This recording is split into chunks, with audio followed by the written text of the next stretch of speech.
Hey everyone, welcome to our channel.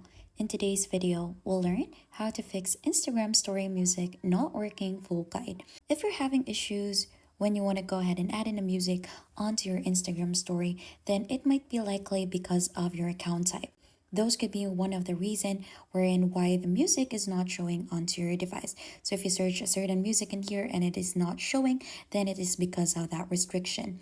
Now to go ahead and fix that, you need to make sure that your account is on a personal type. Since having a business account, that is what makes the restriction for some music that you could use onto your story. Now to change the account type, just click onto your profile icon. Onto the bottom part, click onto the three horizontal lines and you'll just need to go ahead and scroll down until you find in the account type and tools. So if you click onto that, as you can see, the only option that is showing in here is switch to professional account since I'm just onto my personal account. So if you're onto your business account or professional account, you should be able to see an option in here to switch back to personal account. And that is how you could go ahead and fix your Instagram story music not working. And if you think that has been helpful to you, then don't forget to hit the like, subscribe, and we'll see you on to our next video.